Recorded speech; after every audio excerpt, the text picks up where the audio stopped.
नमस्कार दोस्तों।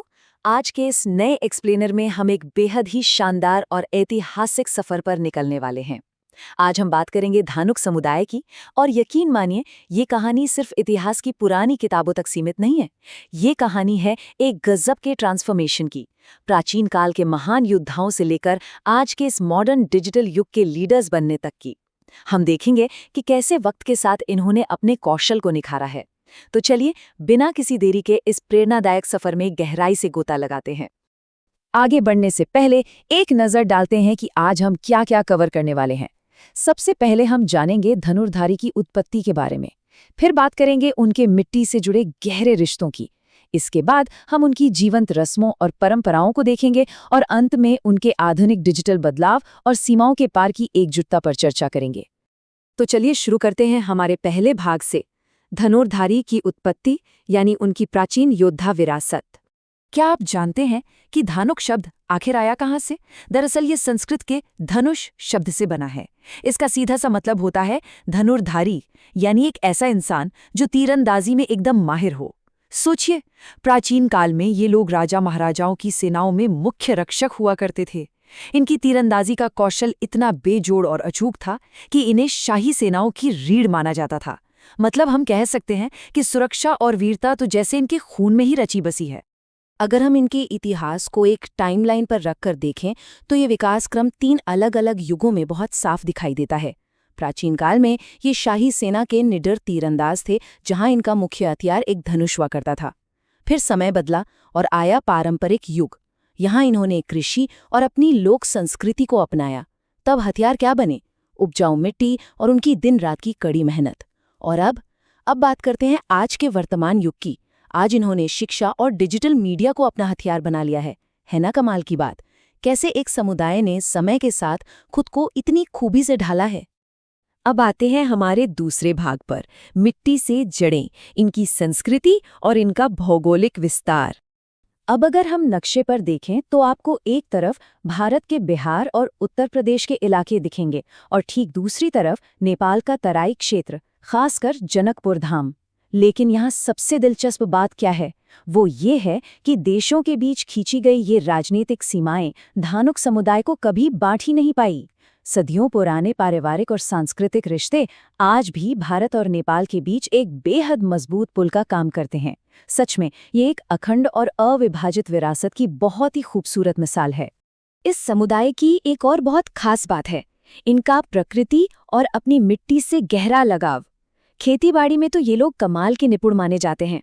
और अगर हम इनके सामाजिक मूल्यों की बात करें ना, तो सादगी, ईमानदारी और आपस में मिलजुल कर रहना, यही इनकी असली पहचान है।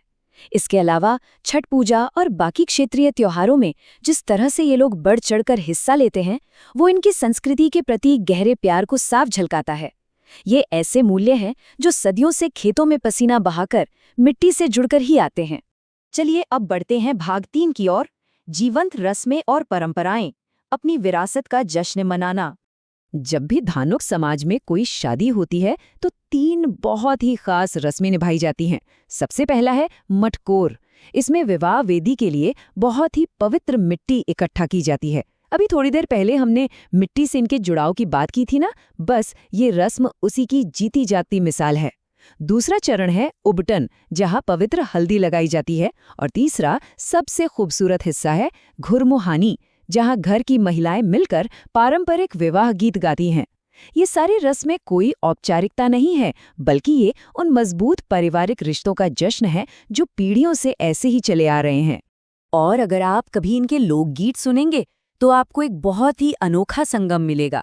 इन गीतों में सिर्फ शादी ब्याह या संस्कारों की मिठास ही नहीं होती, बल्कि इनमें उनके पूर्वजों की असीम वीरता की कहानियां भी पिरोई होती हैं। मतलब जब ये लोग अपनी खुशियों का जश्न मना रहे होते हैं, तब भी ये अपने उन महान धनुर्धारी पूर्वजों के साहस को याद करते हैं। इसी तरह से तो एक योद्धा विरासत आज के इन मॉडर्न समारोहों में भी जिंदा है। और इसी के साथ हम आते हैं भाग 4 पर, एक आधुनिक डिजिटल परिवर्तन और अगली पीढ़ी को सशक्त बनाना।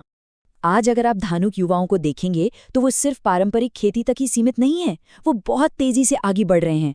उच्च शिक्षा का ग्राफ तेजी से ऊपर जा रहा है, राजनीति और सामाजिक कार्यों में भी इनका दखल और जुड़ाव बढ़ रहा है।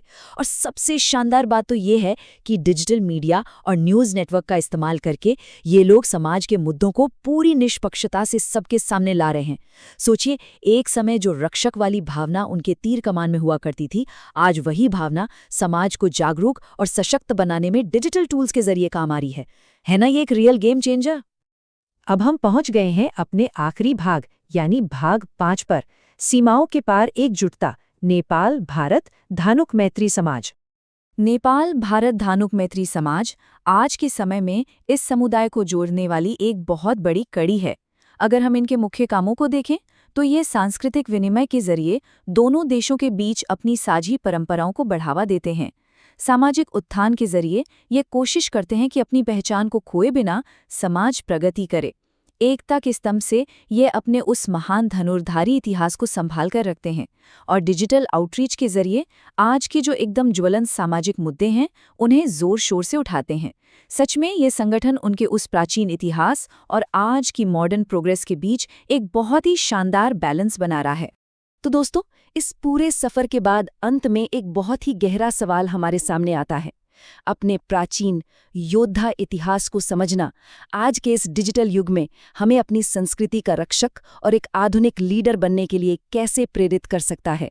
धानुक समुदाय की एक कमाल की कहानी हमें यही सिखाती है कि हम चाहें कितने भी मॉडर्न क्यों ना हो जाएं, अगर हम अपनी जड़ों से जुड़े रहें और अपने पूर्वजों से सीखते रहें तो हम किसी भी युग में अपनी छाप छोड़ सकते हैं। आज के इस एक्सप्लेनर में हमारे साथ जुड़ने के लिए बहुत बहुत धन्यवाद। उम्मीद है आज आपको कुछ बहुत ही नया और प्रेरणादायक जानने को मिला होगा। मिलते हैं अगले सेशन में।